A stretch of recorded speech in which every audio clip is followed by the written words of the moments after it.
Dear friends, welcome to my channel. আজকে আপনাদের falooda mixed কীভাবে বানাতে হয় সেটা দেখাবো। বাজারে আপনারা পাবেন রাঁধুনি রেডি ফালুদা মিক্স। প্যাকেট খুলতে 3টি পাবেন, তার মধ্যে লাল আর সবুজ টাটপেটা 250 গ্রাম পানি নিয়ে তার পানিতে ভালো করে মিক্সড করে তারপরে 5 মিনিট ফুটিয়ে এটাকে একটা পটে ঢালবেন। ঢালার পরে এটা নর্মাল টেম্পারেচারে ফ্রিজে রেখে দিবেন। এটা যখন জমে যাবে তারপরে চাকুতে কেটে কেটে এটাকে জেল বানাতে হবে। এই জেলিগুলোই আমরা ফালুদার উপরে ছিটিয়ে দেবো।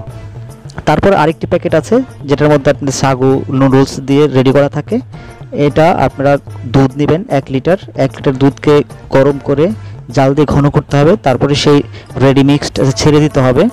ছেড়ে দেওয়ার পরে এটা হতে থাকবে চুলায়। পাশাপাশি আরেকটা কাজ করতে হবে, সেটা হচ্ছে আপনারা কিন্তু যে যার মতো করতে পারেন।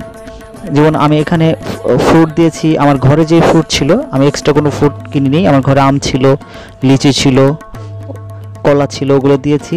আর আমি বাদামটা একটু বেশি ব্যবহার করেছি, কাজু বাদাম, কাঠবাদাম এবং পেস্তা বাদাম। তো এই বাদামগুলো কিন্তু শেপ করে কাটা থাকে না, আমি জন্য কেচিতে কেটে নিয়েছি, ছোট ছোট করে চিকন করে কেটেছি। এটা কিন্তু তাতে লাগলে খুবই ভালো লাগে খাওয়ার সময়। তো এখন আমার এই মিক্সটা ঘন হয়ে আসতেছে। তো মিক্সটা ঘন হয়ে গেলে আমি বাটিতে ঢেলে দিব জেলি দিয়ে, এবং আমার কাছে যা ফল আছে তাই দিয়ে দিচ্ছি। এটা কিন্তু আসলে ব্যাচেলারদের জন্য এটা ভালো, কারণ হাতের কাছে যা আছে তাই। আমি কিন্তু প্রফেশনাল না। তো ভিডিওটি দেখার জন্য ধন্যবাদ। কি ভিডিও চান আমাকে কমেন্টস করে জানাবেন। ধন্যবাদ।